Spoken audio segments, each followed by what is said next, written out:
Good day, children. Welcome to Tito Ver TV. This is Teacher Ver, your online teacher. Today, we are going to read a story about the name jar by Yang Sok Choi. The Name Jar by Yang Sok Choi. Through the school bus window, Yoon-hee looked out at the strange buildings and houses on the way to her new school. It was her first day, and she was both nervous and excited. She fingered the little block of wood in her pocket and remembered leaving her grandmother at the airport in Korea. Her grandmother had wiped away Yoon-hee's tears and handed her an ink pad and a small red satin pouch. "Your name is inside," she said. "My name?" Yoon-hee had wondered. Again she took out the red pouch to look at the wooden block with her name carved in it.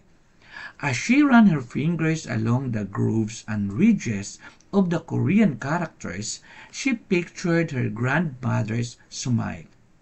"Is that thing for a show and tell?" a boy asked Yoon-hee, surprising her. Yoon-hee looked up as more kids leaned over. "No, it's mine," Yoon-hee answered quickly, putting the pouch back in her pocket. "Aren't you new here? What's your name?" a girl asked. "Yoon-hee," said Yoon-hee. "One?" the girl asked, crunching up her face. "Oh, oh, one?" some kids chanted. "No, no," Yoon-hee corrected. "It's spelled U-N-H-E-I. It's pronounced Yoon-hee." "Oh, it's you-hey," the boy said. "Like you-hey? What about hey you?" Just then the bus pulled up to the school and the doors opened. Yoon-hee hurried to get off. "You-hey, bye-bye," the kids yelled as she left. Yoon-hee felt herself blush. Yoon-hee stood in the doorway of her new and noisy classroom. She was relieved that the kids on the bus had gone to other rooms, but her face still felt red. "Aren't you going in?" asked a curly-haired boy with lots of dots on his face. "You're the new girl, right?" he asked cheerfully. Yoon-hee nodded, and before she could walk away, the boy took her hand and pulled her through the door. "Here's the new girl," he announced so loudly that the teacher, Mr. Kokotos, almost dropped his glasses.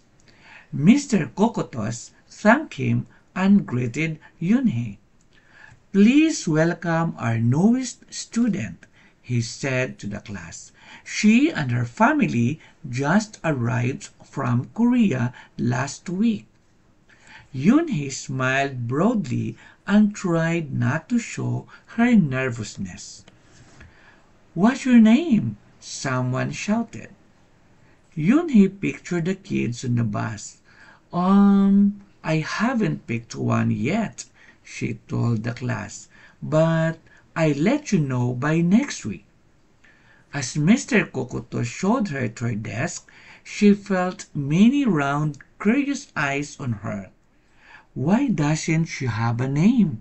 she heard someone whisper. "Maybe she robbed a bank in Korea and needs a new identity," a boy replied. On the bus home, nobody teased her, but Yoon-hee kept thinking about her name. "How was school, Yoon-hee?" her mother asked when she walked in. "Did you understand the teacher?" Yoon-hee simply nodded. She unpacked her school bag and set the red pouch by a photograph of her grandma. "I'm glad you're learning English well," her mother said. "You must study hard, behave nicely, and get good grades to show that you are a good Korean." "I will," replied Yoonhee. But I think I would like my own American name," she said quickly. Her mother looked at her with surprise. "Why, Yoonhee is a beautiful name. Your grandma and I went to a name master for it." "But it's so hard to pronounce," Yoonhee complained. "I don't want to be different from all the American kids." "You are different, Yoonhee," her mother said. "That's a good thing." Yoonhee just wrinkled her nose. Later that day, Yoonhee and her mother went to grocery shopping in their new neighborhood. They passed Fadel's Falafel, Tony Pizza, and Dutch Deli. A big graffiti-painted garbage truck roared like a lion as it took off down the street. Nothing sounded or looked familiar until they got to Kim's Market. The sign was in both English and Korean. Her mother picked up cabbage to make kimchi, Korean-style spicy pickled cabbage, and other vegetables and meat. She also found some seaweeds, Yoonhee's favorite for soup. It made Yoonhee smile. "Just because we've moved to America," her mother said, "doesn't mean we stop eating Korean food." At the checkout counter, a friendly man smiled at Yoonhee. "Helping your mother with the shopping?" he asked. Yoonhee nodded. "I'm Mr. Kim," he said. "And what is your name?" "Yoonhee," she answered. "Ah, what a beautiful name," he said. "Doesn't it mean grace?" Yoonhee nodded again. "My mother and grandmother went to a name master for it," she told him. "A graceful name for a graceful girl," Mr. Kim said as he put their groceries into bags. "Welcome to the neighborhood, Yoonhee." That evening, Yoonhee stood in front of the bathroom mirror. "Hi, my name is Amanda," she said cheerfully. Then she wrinkled her nose. "Hi, my name is Laura." Maybe not." Her smile turned down. Nothing sounded right.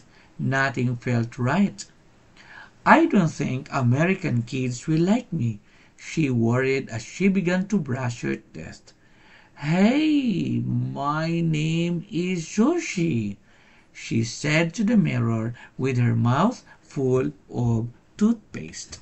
The next morning, when Yoonhee arrived at school, she found a glass jar on her desk with some pieces of paper in it. Yoonhee took one and read it aloud.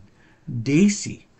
That's my baby sister's nickname, but she said you can use it if you want," said Cindy, who sat next to her. Yoonhee took out the rest of the paper. "Tamila," she read. "I got it from a storybook," said Nate. "She was smart and brave." Yoonhee nodded and folded another piece of paper. "Wednesday?" "Yeah, you came here on a Wednesday," said Ralph. "Thank you for your help."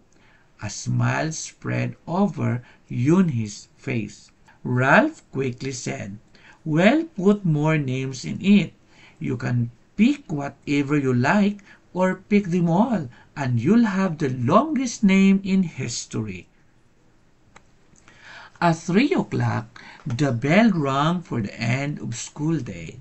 Yoonhee looked at the window and saw it was sprinkling. "It's the same rain," she thought, "but in different place." She watched other kids living in groups. "Hey!" a familiar voice called out to her. Yoon-hee turned around to see the curly-haired boy again. "I'm Joy," he said. "And you? Don't you have any name?" Yoon-hee thought for a moment. "Well, I can show you," she said, and took out the small red pouch. She pressed the wooden block on the ink pad and then stamped it on a piece of paper. "This is my name stamp," she said. "My grandma gave it to me. In Korea, I can use it as a signature when I open a bank account or write a letter. And whenever I miss my grandma, I use it to fill a piece of paper. Want to try it?" She offered the stamp to Joey, and he carefully inked the stamp and pressed it hard on the paper. The red characters gleamed against the whiteness. "Wow, that's beautiful," Joey said. "Can I keep the paper?" "Sure," Yoon-hee said. And then the two of them shared her umbrella as they walked to the school bus. Every day the jar got fuller with more names, and Yoon-hee read them all. She found a new name she liked: Miranda, Stella, Avery. These sounded interesting. "I hope you choose the name I put in," Marco told her at snack time. "I put in 3 more," said Ralph: "Madison, Park, and Lex. They are my favorite street names." "Maybe you should close your eyes and draw a name," Rosie suggested. Ralph frowned. "That's silly. What if she doesn't like the name she draws?" "Well, we didn't get to choose our names when we were born, did we?" Rosie argued. Everyone thought about this. When Yoon-hee got home from school that day, her little brother ran to give her a letter. It was from her grandma. She opened it quickly. It said, "To my Yoon-hee, I hope you are enjoying your new school and new friends. Be sure to help your mother and your little brother. Here the moon is up, but there the sun is up. No matter how far apart we are, and no matter how different America is from Korea, you'll always be my Yoon-hee, your grandmother forever." Yoon-hee took out her wooden stamp and filled a paper with it. She thought for a long time in front of the bathroom mirror. On Saturday, Yoon-hee walked to Mr. Kim's store. Mr. Kim was helping a customer, but he looked up and greeted her. "Hi, Yoon-hee." "Hello, Mr. Kim," Yoon-hee replied. She felt as if she was back in her old neighborhood in Korea. "Hey!" said the customer. Turning around, it was Joey. "Your name is Yoon-hee?" he asked her with his eyes open wide. Yoon-hee looked quickly to Mr. Kim, then turned to Joey. She nodded slowly. "Yes, it's pronounced Yoon-hee, and it means grace," Mr. Kim added. "Yoon-hee?" Joey said slowly, and this time perfectly. It made Yoon-hee smile. "I'll have it ready for you tomorrow," said Mr. Kim to Joy. "Thank you, Mr. Kim. See you on Monday, Yoon-hee," Joey said to her. He left before she could ask him why he was at the store. On Monday, Yoon-hee came to class early to look at the names one last time. But the jar wasn't on her desk. Instead, there was a single piece of paper with a name on it. Yunhei slipped it in her pocket. "Where's your name jar?" Ralph asked as soon as he saw it was gone. "I don't know," Yunhei said. "It wasn't on Mr. Cocoto's desk or on any desk, and it wasn't on the counters or any other shelves." As other kids arrived, they helped look. Soon Mr. Cocotus came in and Ralph shouted at him, "The name jar is gone! The jar with all the names in it." "Gone?" Mr. Cocotus replied.